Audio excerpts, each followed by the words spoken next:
अवधूत चिंतन श्री गुरुदेव दत्त। श्री गुरुदेव दत्त।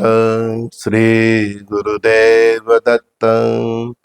ओम शिव आदि शिव महाशिव सदा शिव शंकराय नमः।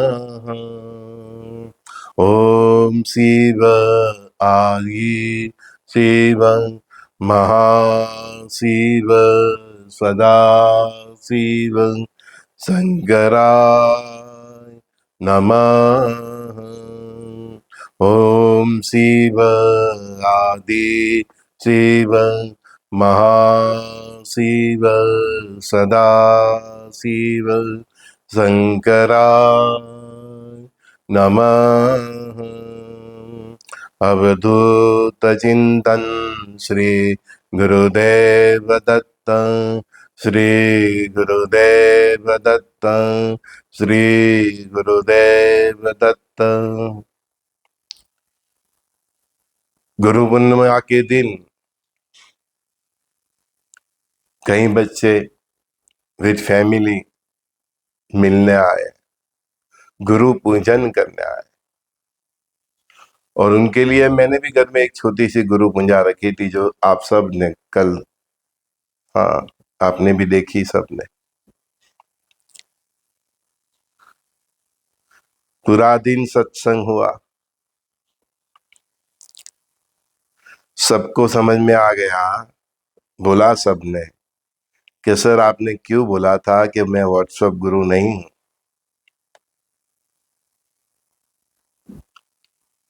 पूरा दिन सत्संग में जो पाया, इतना तो सारा सत्संग इतने साल से कर रहा हूं यूट्यूब पे, तब भी नहीं पाया जो पाया उन्होंने कल सुबह से शाम तक। वो माहौल ही गुरु तत्व की समीप के था। अपने भीतर को गुरु तत्व को देखा, अपने सामने बैठे गुरु को देखा, और उसी गुरु के गुरु तत्व को अपने हृदय में सबने पहचाना। सबके अपने अपने प्रश्न थे, उनका जवाब भी परमात्मा ने दिया, मुझे मुख से बुलवाया।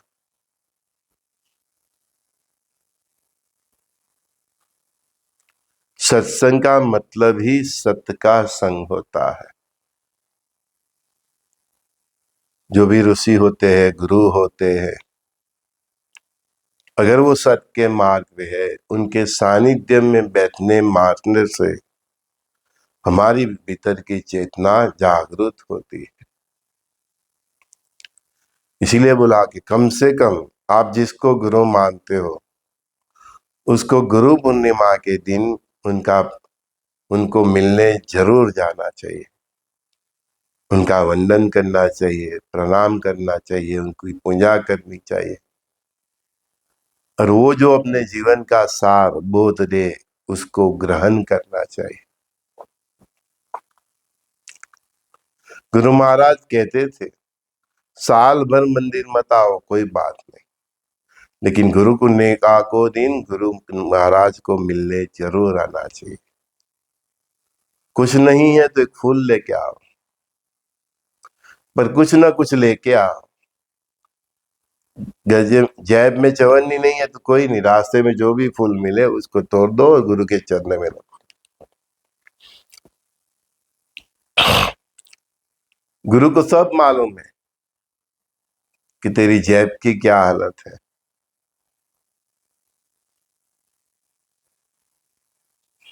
हमें जीवन में गुरु क्यों करना चाहिए?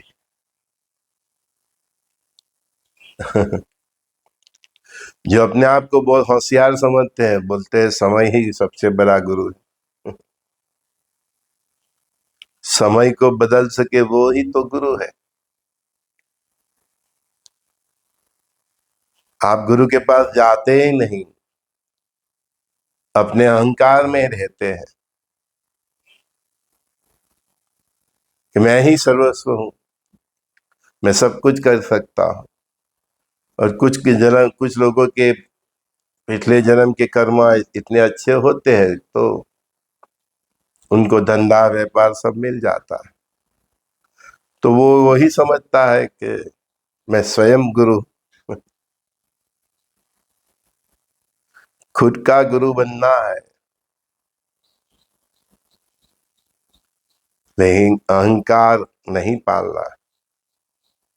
स्वाभिमान रखना है पर अहंकार से दूर रहना। परमात्मा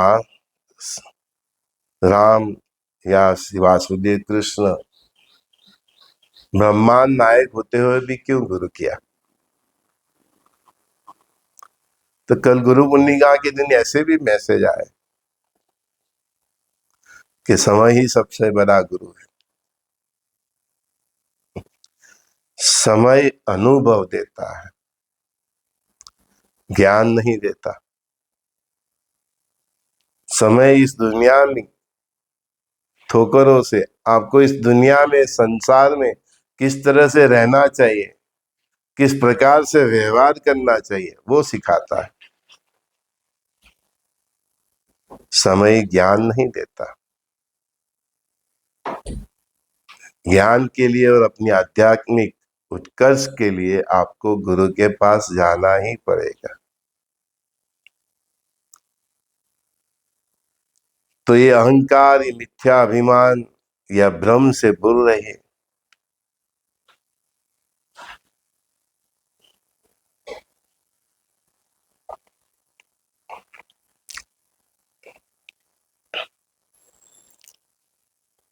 ये पंच सखा इतने ज्ञानी थे,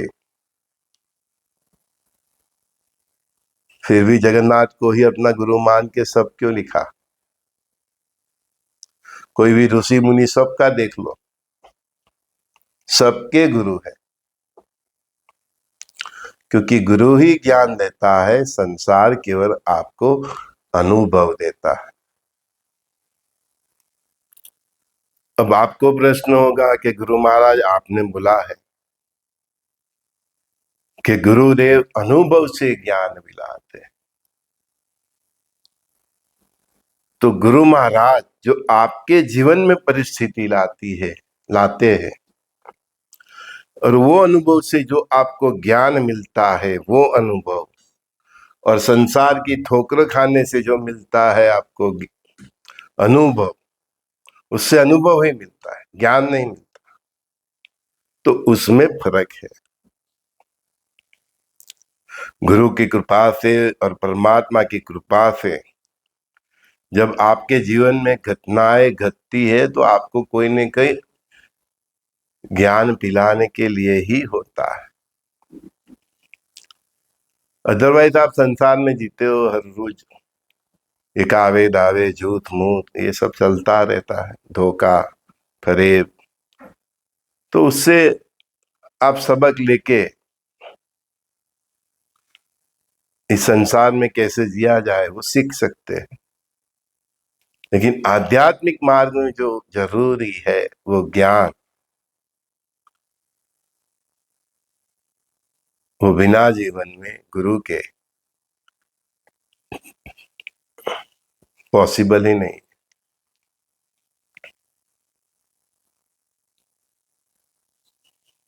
मैं भी 10 साल की उम्र में बहुत कुछ पढ़ा। जब भी स्कूल में छुट्टियां थी तो मैं लाइब्रेरी में जाके उस तरह पुस्तक लेके सही सब पढ़ा। 10 साल की उम्र से ही पढ़ा। वेद, उपनिषद, गीता, शिव पुराण, भगवत गीता पढ़ा। थोड़ा दिमाग में ख्याल आया कि हाँ ऐसा है, लेकिन जो पढ़ा वो जीवन में उतारा, वो परमात्मा मेरे गुरुदेव ने अनुभव से ही उतारा, मेरा तवा फ्राई करके ही उतारा। तो जो गुरु अनुभव से ज्ञान दिलाते हैं उसका सबक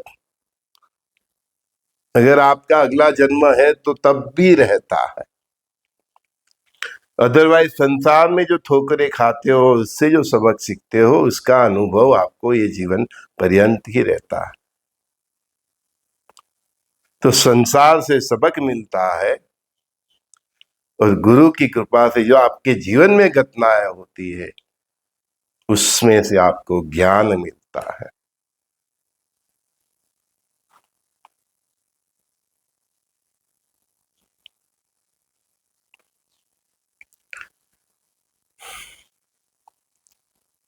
पूछते हैं,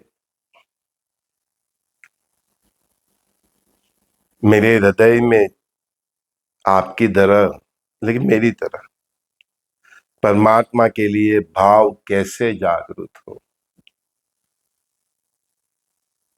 यही जगाने के लिए तो हम नित्य गाते हैं। इधर से नहीं, इधर से जीना है। जब इधर से जीने की शुरुआत करोगे, तभी तो भाव जागृत होगा। आजकल के पढ़े लिखे लोग, क्या हम भी कम पढ़े हैं? आजकल के पढ़े लिखे लोग इसका यूज करते हैं, फिर हमें पूछते हैं कि गुरुदेव भाव कैसा जागृत। इसका यूज मत करो। इसका यूज आपके बिजनेस में करो, जॉब करते हैं तो उधर करो। अदरवाइज सबके साथ जो भी आपके सामने आए, उसके साथ इसका यूज करो। हमने इसका यूज करना ही शुरू कर दिया, तब से बिजनेस सब छोड़ दिया। तो बिजनेस में सब गेम चलती ही रहती है, तो दो नाव पे पाँव नहीं रख सकते थे हम, कि हमारा ये इतना जागरूक हो गया था। बिजनेस माइंड कहे कि ये करो, हृदय अंतरात्मा कहे कि ये मत करो। फिर ये 2 घंटे के बीच में हम पीस रहे थे, तो हमने बिजनेस व्यापार ही छोड़ दिया। गुरु महाराज ने बोला कुछ नहीं करना है। हमने ये नहीं पूछा कि हमारा घर कैसे चलेगा, बाय मिस्टेक हमारा संसार में बना है, बच्चे है, बीवी है, कैसे चलेगा। चला, अब तक चलता ही रहा, कभी अटका नहीं।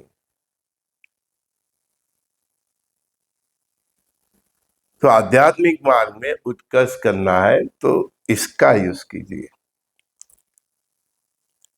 और हर दिन मैं इसीलिए आपके साथ कीर्तन करता हूँ, आत्मा राम स्वात्मा राम, श्री राम जय राम, जय जय राम। आत्मा राम स्वात्मा राम, श्री राम जय राम, जय जय राम। आत्मा राम स्वात्मा राम, श्री राम जय राम, जय जय राम। राजा राम, राजा राम, श्री राम जय राम, जय जय राम। आत्मा राम स्वात्मा राम, श्री राम जय राम, जय जय राम। मुझ राम तुझ राम, श्री राम जय राम, जय जय राम। मुझ राम तुझ राम, श्री राम जय राम, जय जय राम। आत्मा राम स्वात्मा राम, श्री राम जय राम, जय जय राम। आत्मा राम स्वात्मा राम, श्री राम जय राम, जय जय राम। मुझ राम तुझ राम, श्री राम जय राम, जय जय राम। आत्मा राम स्वात्मा राम, श्री राम जय राम, जय जय राम। इसी तरह अपने हृदय को सहलाते रहिए। आत्मा राम ही हमारी स्वात्मा, हमारे के स्व का राम है, वही परमात्मा राम। बस उसको जागरूक कीजिए। वो जागरूक करने के लिए हमें शुद्ध सात्विक जीवन जीना ही पड़ेगा,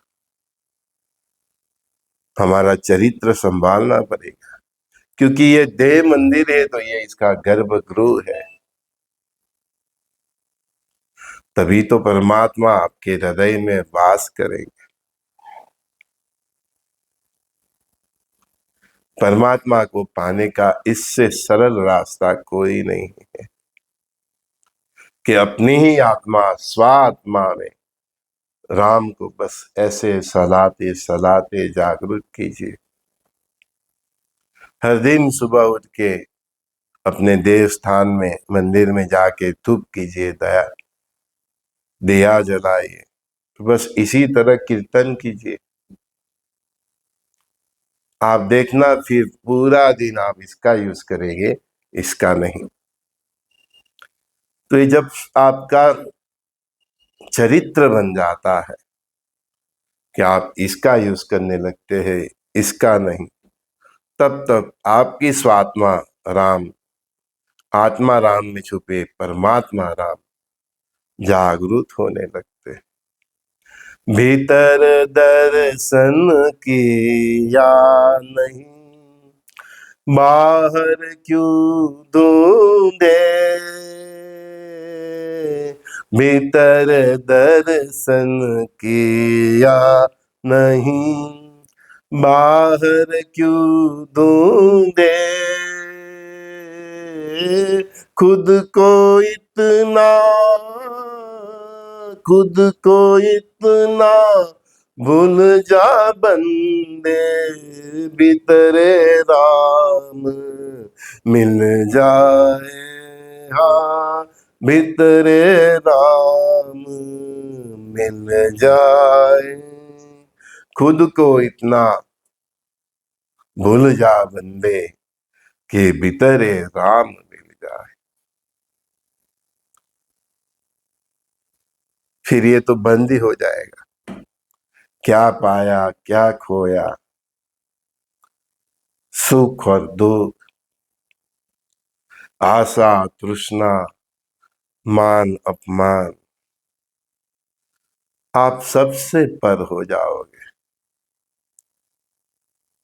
यही तो सच्ची भक्ति है।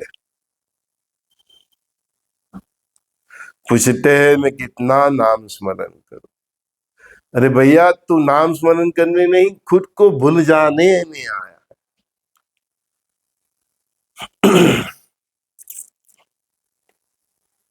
इसको जागरूक करो, इसको हर रोज सहलाओ।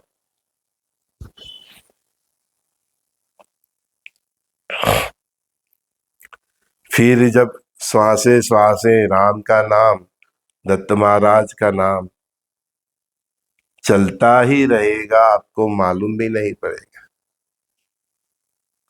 जो भी मिलने आएगा आपको उसमें परस्पर देव भाव से आपके अपने राम ही दिखेंगे। स्त्री पुरुष का चश्मा उतर जाएगा, ऊंच नीच का चश्मा उतर जाएगा, छोटे बड़े का चश्मा उतर जाएगा, सबके साथ इक्विलेंट का सखा भाव जागृत होगा। बस यही तो अमृत पाने के लिए हम आए हैं। फिर हमें कहाँ तक पहुंचाना है वो परमात्मा राम पे छोड़ दीजिए। बस आप इतना कीर्तन करते रहिए। आत्मा राम, स्वात्मा राम, श्री राम जय जय राम। आत्मा राम, स्वात्मा राम, श्री राम जय जय राम। राजा राम, श्री राम जय जय राम। अपने राम को ऐसे प्रणाम कीजिए। मुझमा राम तुझमा राम, यहां तक तो पहुंचिए, उसका जो आनंद है, परमानंद है, उसका तो आनंद उठाइए। फिर आगे की गति वही आत्मा राम ही तय करेंगे कि ये देह मंदिर को कहां तक पहुंचाना। संजय दस्ती का सभी दोस्तों को बहुत बहुत प्यार। एक रहो, नेक रहो, सबके दिलों में रहो। गुरु पूर्णिमा के दिन जिनका भी मैसेज आया, वो सभी को बहुत बहुत आशीर्वाद। आप जहां भी हो खुश रहो, सुखी रहो, और आपके आत्माराम में छुपे हुए स्वात्माराम को आप जागरूक करने में सक्षम बनो। यही आशीर्वाद मैं आप सभी को देता हूं। श्री गुरुदेव दत्त। कृष्णम वंदे जगत गुरु।